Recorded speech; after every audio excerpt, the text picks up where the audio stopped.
I'm trying to use this mannequin to show you guys how it will look when my daughter wears this, but because the gown is bigger than the mannequin, it's not staying in place. Hello everyone, welcome back to my channel. So in today's video will be on this beautiful balloon gown, and there's two methods of doing this. This is the first one. I'll be doing the second method with a skirt, and the it's coming up soon. The story is coming up soon in my channel, so look out for it. So for this tutorial, I'll be using this fabric to create this style, and you'll be needing about 2.5 yards of fabric, and this is depending on how big your child is.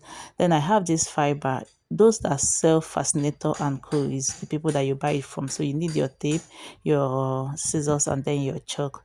So the first thing I'm going to be doing is to tell you guys what you're going to be folding. So what you're going to be folding here, cutting the front and the back together. So what you're going to be folding is your bust measurement divided by 2 plus 1 inch for stitching allowance. So that's what you're going to fold.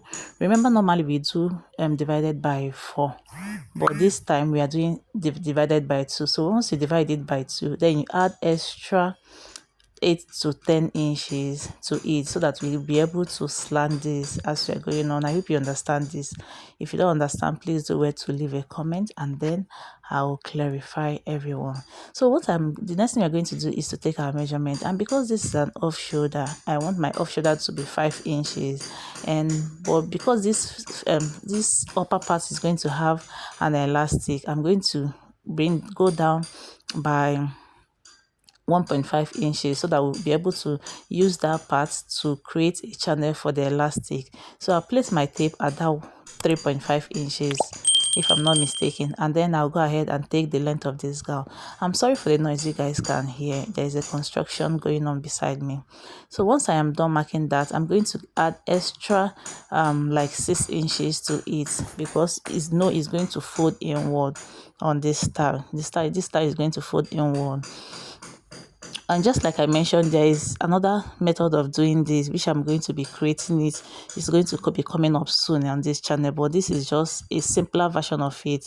So let's go continue with the tutorial. So once I add that allowance about 6 inches to it, I'll make a mark there.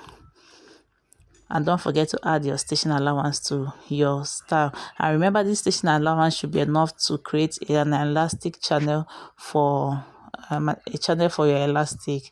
So I just connect this line straight to meet the end of this fabric. Once I am done with that, we are going to go ahead and insert our bust measurement divided by 2. Please, the bust measurement should be divided by 2. I'll make a mark there, and then I'm adding 1 inch stitching allowance to it. You don't need a lot of allowances. If you want, at this point, you can skip these allowances of no use. It's not like it's of no use, but it's not really necessary. So once I make that mark, I'm going to go ahead from that bust point. I'm going to slant this to meet where our folded fabric stops. That, remember, we added about 8 to 10 inches, right? So these are bust measurements. So that's what you're going to be doing. So I'll slant this all the way to the end with my ruler.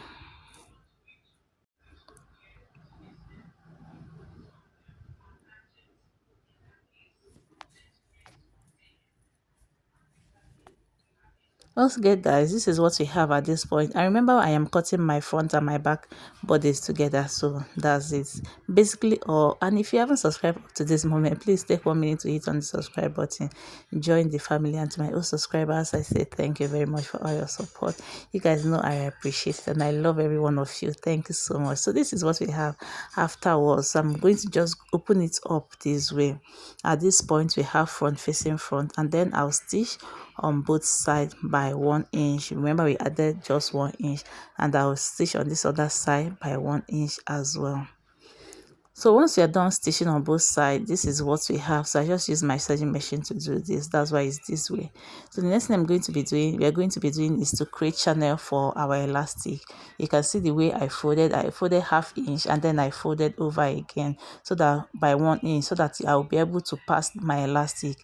And then while stitching it, please make sure you leave about 1.5 inches to 2 inches, so that you'll be able to bring out your pin and to be able to pass the elastic basically.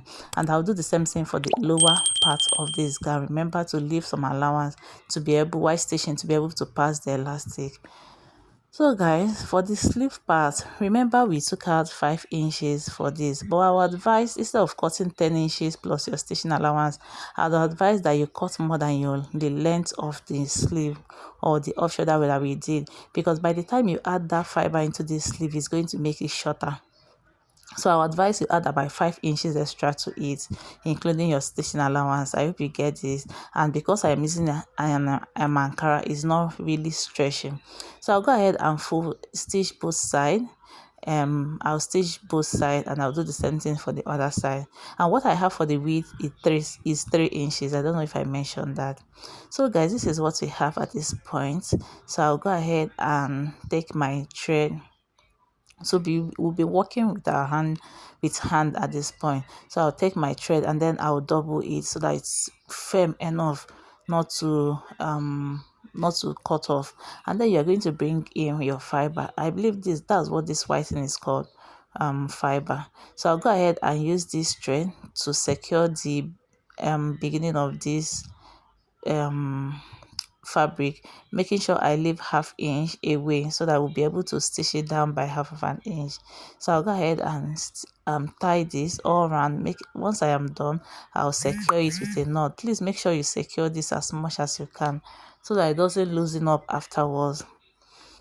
Once I am done with that, I'll go ahead and cut off the excess, and then we are going to go ahead and at this point you can just divide this fabric into 3 so that you know what you're working with, or you can just use your eye to divide it. So we are going to start adding this fiber into it. You can just put a whole lot into it, but I don't want to like put more than I should. That's why I am cutting it small. So I'll keep cutting and putting until I am okay with what I have. Once I am okay with what I have, I'll go ahead and take that same thread that we cut the other time that we used for the first. Then we're going to go ahead and tie this again. Please make sure that you tie this very securely so that it doesn't loosen up afterwards. So once I tie this, I'll make a knot to secure it, and then I'll repeat the same process for the second part and then for the last part, and then I'll also use the thread to tie it and secure it, just as I did for the beginning part of this. So guys, this is the elastic we'll be using. For the bust, I measured my bust and I took out 9 inches from it. And then for the one that we are going to be using for the lower part, I just added some inches, like 18 inches to the bust one. I don't have any measurement for this. All you have to do is, once you are done, your child should fit it. If it's coming down, if it's losing, then you reduce the elastic until you get what you want. And don't worry about holding the leg while walking. It doesn't, so far you don't, it's not on the knee. So far the elastic or the gown is not on the knee, so that's why you added that extra 6 inches, so that once you pull it up, it's not on the knee. I hope you get this. So I'm going to go ahead and pass this elastic all the way around, and don't make a mistake of mixing it up. So once I am done with passing it out around, I'll go ahead and make a knot to secure this. I'll tie it very well. Once I am done tying it, I'll also go ahead and stitch it down because I don't want it to have any reason to lose. So I'll place it this way. And I'll stitch it down. And I'll do the same thing for the other side of this gown. I'll still pass my elastic at the other side of it. So guys, this is what we have for our sleeve. At this point, you can see that this sleeve side is longer. That's because once I was done with that short one I used, I noticed that it was shorter, so I had to cut another one. That's why I mentioned it earlier, so that I don't make the same mistake that I did. So this is what we have. I left that excess. If there is anything for me, I'll just add the fiber into it and secure it, but at the end of the day I didn't need it, so I had to cut it off. So this is what we have at this point for this gown. You can see it's coming together and it's giving balloon. So when you wear it, this is how you're going to wear this. See how you are going to pull it up. So that's how you're going to put on this gown. So the next thing I'm going to be doing is to just attach the sleeve. So you arrange it, we're making sure the two seam side is on the two seam side there. Then you're placing this sleeve this way and then secure it. I hope you find value in this video. Don't forget to give me a thumbs up, share my videos to family and friends, and I will see you in my next video. Thanks so much for watching.